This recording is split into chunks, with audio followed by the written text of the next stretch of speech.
Good morning children. आज हम class third Hindi grammar में आपका चैप्टर सेकंड रीड करेंगे।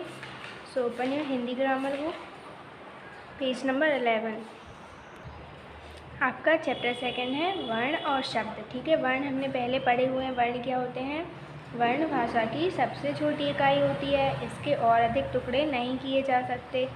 जैसे अच्छा शब्द में 4 ध्वनियाँ हैं, आ, चा, छा और आ। ये क्या है? 4 ध्वनियाँ हैं। इन ध्वनियों के और टुकड़े नहीं हो सकते, यही वर्ण कहलाते हैं। ठीक है, तो ये क्या होते हैं? भाषा की सबसे छोटी इकाई होते हैं। इनको हम और टुकड़ों में नहीं तोड़ सकते क्योंकि ये सबसे छोटे होते हैं।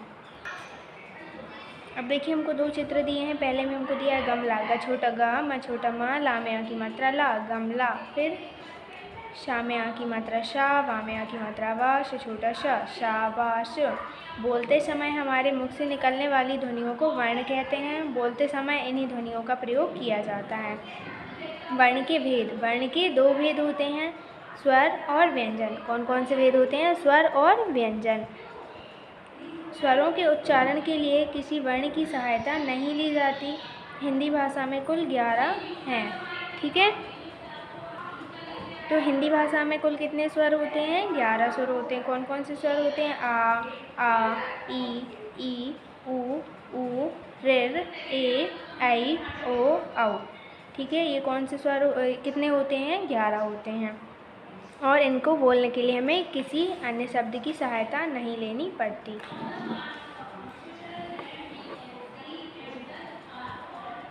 अब देखिए, व्यंजन। स्वरों की सहायता से व्यंजनों का उच्चारण होता है। हिंदी में कुल 33 व्यंजन हैं। ठीक है, स्वरों की सहायता से क्या होता है? व्यंजन का उच्चारण होता है। अब व्यंजन कौन कौन से होते हैं? का, खा, गा, घा, ड़ा, चा, छा, जा, झा, इंग्या, टा, ठा, ड़ा, ढा।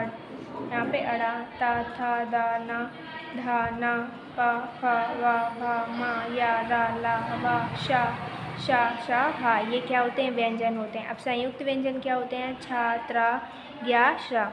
अतिरिक्त व्यंजन देखिए, ड और ढा। ये क्या है? विस्तृत रूप है ड और ढा के। स्वरों एवं व्यंजनों का क्रमबद्ध समूह वर्णमाला कहलाता है। तो स्वर और व्यंजन जब व्यवस्थित लिखे होते हैं तो वो क्या कहलाते हैं? वर्णमाला कहलाते हैं।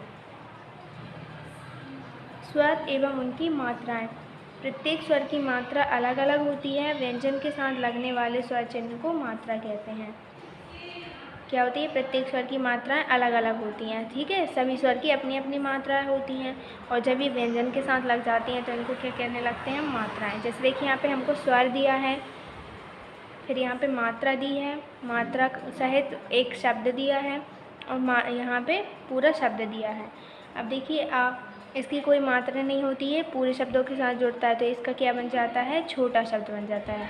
यहाँ पे जैसे हमको का छोटा का दिया है, का और कल। अब आ की मात्रा लगाते हैं तो का में आ की मात्रा का हो जाता है, इससे शब्द बनता है कान। फिर यहाँ पे छोटी की मात्रा, का में छोटी की मात्रा की। फिर यहाँ पे का में छोटी की मात्रा की, त छोटा ता, ना में की मात्रा ना, कितना। फिर का में बड़ी की मात्रा की, का में बड़ी की मात्रा की, म छोटा मा, त छोटा ता, कीमत।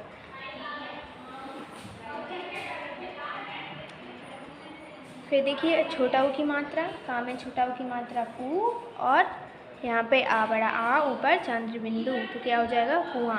फिर का में बड़ा ऊ की मात्रा कू, प छोटा प, कूप।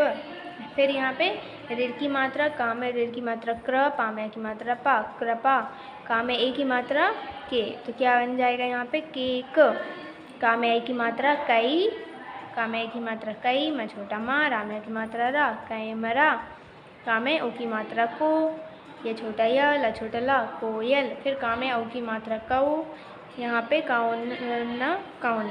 ठीक है, आ की कोई मात्रा नहीं होती है, प्रत्येक शब्द के साथ मिला होता है। तो हम अच्छे से समझेंगे कि आ जो होता है उसकी कोई भी मात्रा नहीं होती, लेकिन ये सभी व्यंजनों के साथ मिक्स होता है। जैसे चा में आ मिक्स हुआ तो क्या बन गया? चा। पा में आ मिक्स हुआ तो क्या बन गया? पा। इसके बिना ये शब्द क्या हैं? अधूरे हैं। फिर यहाँ पे या, घ, ठ, रा। यदि किसी व्यंजन को स्वर के बिना लिखते हैं तो उसके साथ हलंत का प्रयोग होता है। हलंत मीन्स ये जो चिन्ह है इसको हम क्या कहते हैं? हलंत। इसके बिना शब्द क्या होता है? अधूरा होता है। रा में छोटा ऊ की और बड़ा ऊ की मात्रा का प्रयोग। देखिए रा में छोटा ऊ की मात्रा कैसे लगती है, हम रा बनाते हैं और उसके पीछे से छोटा ऊ की मात्रा लगा देते हैं। तो इससे क्या शब्द बनाया हमने, रुपया और गुरु। अब देखिए रा में बड़ा ऊ की मात्रा कैसे बनाते हैं, रा बनाया, उसमें एक डंडी खींची, फिर उसमें हमने बड़ा ऊ की मात्रा बनाई, रूठना और रूप। अब देखिए संयुक्त व्यंजन, छ, त्र, ज्ञ और श्र संयुक्त व्यंजन हैं। ये दो वर्णों के मेल से बने हैं। जैसे क और श से छ, त और र से त्र, ज और ज्ञ से ज्ञ, श और र से श्र। तो इन शब्दों से क्या बनाया हमने, क्षण, परीक्षा, कक्षा, क्षमा, पत्र, चित्र, मित्र, यात्रा, ज्ञानी, आज्ञा, अज्ञात, संज्ञा, श्रमिक, श्रीमान, श्रवण, श्रीमती।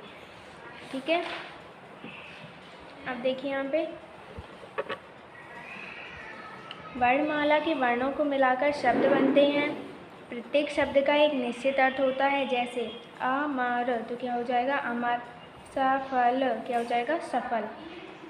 फिर इन शब्दों को पढ़िए, र, म, अ, लफज तो ये क्या हो जाएंगे, गलत हो जाएंगे, इनका कोई भी अर्थ नहीं निकल रहा है।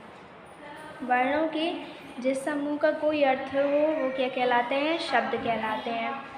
अनुस्वार, वर्ण के ऊपर जब एक बिंदु लगाया जाता है तो उसे अनुस्वार कहते हैं। इसका उच्चारण नाक से होता है। जैसे देखिए गंगा, गंध, अंदर, हंस, चुकंदर, सुंदर, ठंड, दंड, बंदर, झंडा, भंग, चंद्र, मंगल, रंग, बंधन, लंबा, पलंग, यंत्र। ये क्या कहलाते हैं, अनुस्वार कहलाते हैं। ठीक है। अब अनुनासिक देखिए, ये कैसे हम मुख और गले दोनों से बोलते हैं। ठीक है। वर्ण के ऊपर जब चंद्र बिंदु का प्रयोग किया जाता है तो उसे अनुनासिक कहते हैं। इसका उच्चारण नाक और गले से होता है। जैसे खुशियाँ, गाड़ियाँ, सांस, आँख, कांच, जांच, छाँव, आंगन, आँख, सांप, गाँव, पूँछ, मुँह, कुआँ, यहाँ, वहाँ, टांग, बांध। अब देखिए आपके आते हैं विसर्ग। वर्ण के आगे लगे दो बिंदु विसर्ग कहलाते हैं।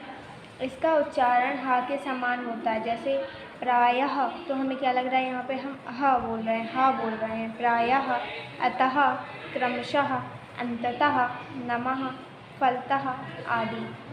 और हिंदी में कुछ शब्द अंग्रेजी भाषा से आए हैं। ऐसे शब्दों में अ का प्रयोग किया जाता है। इसका उच्चारण अ और ओ के मध्य होता है। जैसे tonic, doctor, toffee, coffee, college आदि।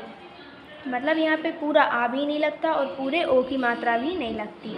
अब देखिए नुक्ता चिन्ह, कुछ ध्वनियाँ फारसी, अरबी आदि विदेशी भाषाओं से भी आई हैं। जैसे ज, फ आदि। जा तथा फ वर्ण के नीचे बिंदु लगाते हैं तो उसे नुक्ता कहते हैं। जैसे जहाज, कागज, सज्जा, सब्जी, फसल आदि। संयुक्त अक्षर, संयुक्त अक्षर का निर्माण दो व्यंजनों के मेल से होता है। इनमें पहले व्यंजन को स्वर के बिना और दूसरे व्यंजन को स्वर के साथ लिखा जाता है। जैसे सिक्का, हक्का, पक्का। यहाँ सच्चा, बच्चा, कच्चा। उत्तर, कुत्ता, पत्ता। टट्टू, खट्टा, लट्टू। भक्त, मुक्त, रक्त। विद्यार्थी, विद्यालय, पद्य। शुद्ध, बुद्ध, युद्ध। ठीक है। तो जो पहला शब्द है वो कैसा है, स्वर के बिना है, लेकिन जो दूसरा शब्द है उसमें स्वर मिक्स है। ठीक है। अब देखिए रा का मूल रूप,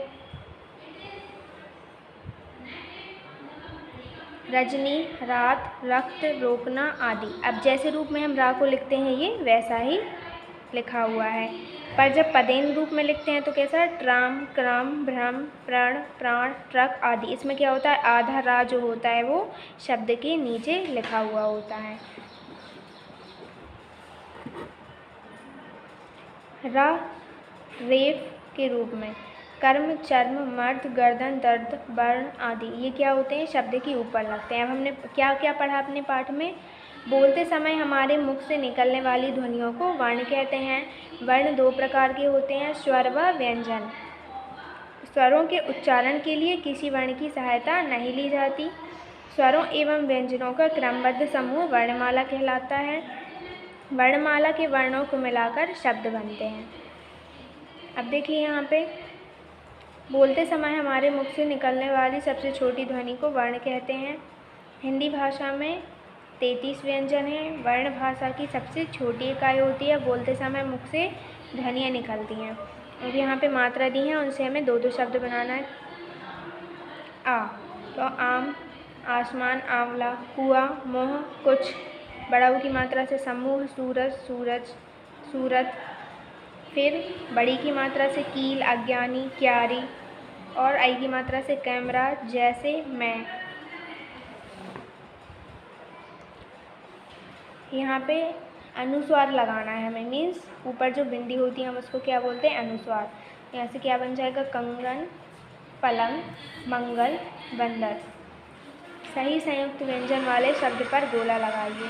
संयुक्त व्यंजन वाले, मम्मी, अच्छा, अम्बा, क्यारी। इसमें क्या होता है, एक शब्द आधा होता है और एक शब्द पूरा होता है। अब दिए गए संयुक्त अक्षर से 2-2 शब्द बनाकर लिखिए।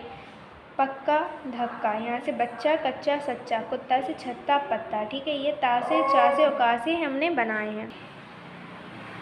देखिए, वर्ण समूह में से सही शब्द छांट कर लिखिए। तो इसमें से बताला, ये तो कोई वो नहीं हुआ। आसमान, तली भी, ये क्या हो गया, रॉन्ग। डरपोक, ये सही हो गया। बरसात, ये भी सही हो गया।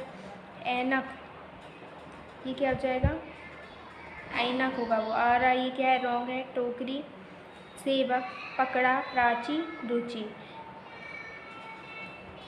अब देखिए यहाँ पे अनुसार या अनुनासिक वाले शब्द भरकर वाक्य पूरे कीजिए। चांद रात को निकलता है, मोर के पंख सुंदर होते हैं, आंधी में कुछ पेड़ उखड़ गए, पेड़ पर एक बंदर बैठा है। तो बच्चों, ये आपका चैप्टर 2 था हिंदी ग्रामर का। इसको आप पूरा रीड करेंगे और एक्सरसाइज कंप्लीट करेंगे। ओके।